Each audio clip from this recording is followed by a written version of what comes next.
elektromagnetik yang memungkinkan kita melihat benda dan keindahan alam. Yang pertama yaitu pemantulan cahaya. Tujuan praktikum ini yaitu menjelaskan sifat-sifat cahaya, menjelaskan sifat-sifat bayangan yang dihasilkan oleh cermin, menjelaskan sifat-sifat bayangan yang dihasilkan oleh lensa, menentukan fokus cermin cekung, menentukan fokus lensa cembung.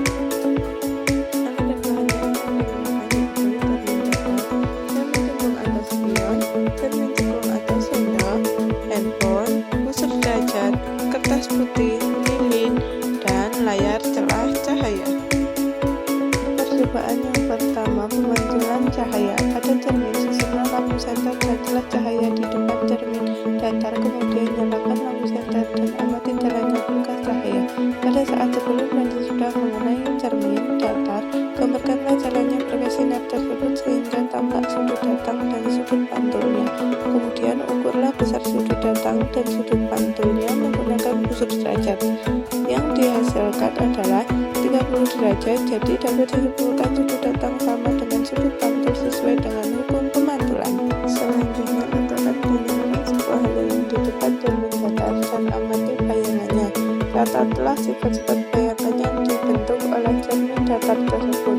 Hasil bayangan pada cermin datar bersifat maya, tegak, dan sama besar dengan bendanya. Selanjutnya, pemantulan cahaya pada cermin cembung. Susunlah alat seperti susunan alat berikut. Nyalakan lilin dan amati jalan berkas cahaya pada saat sebelum dan sesudah mengenai cermin cembung. Gambarkanlah jalan berkas sinar, catatlah sifat-sifat bayangan yang dibentuk oleh cermin cembung.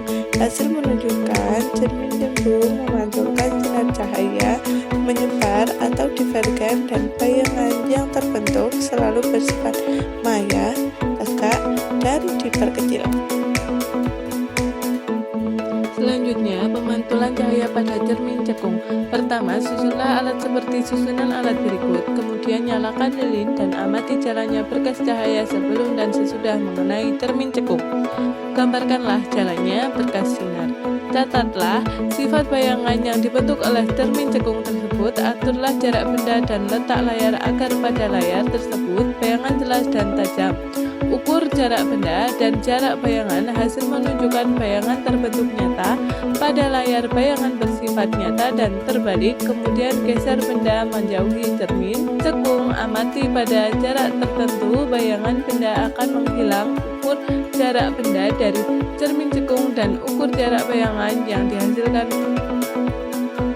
pada jarak benda 15 cm, bayangan 4 cm. Pada jarak benda 20 cm, jarak bayangan 3 cm.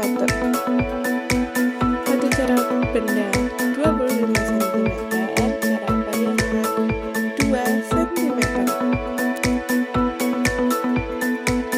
Hasil menunjukkan semakin jauh benda dari cermin cekung, maka akan semakin kecil bayangan yang dihasilkan. Dengan kata lain, jarak benda tersebut sama dengan jarak fokus cermin cekung. Ketika bayangan menghilang, berarti bayangan berada jauh dari titik fokus cermin cekung.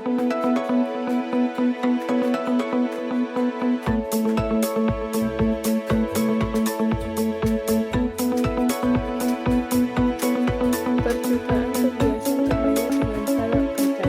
Pembiasan cahaya terjadi saat cahaya melewati dua medium berbeda, misalnya dari udara ke kaca, karena kecepatan cahaya berubah di medium yang berbeda arah cahaya, juga berubah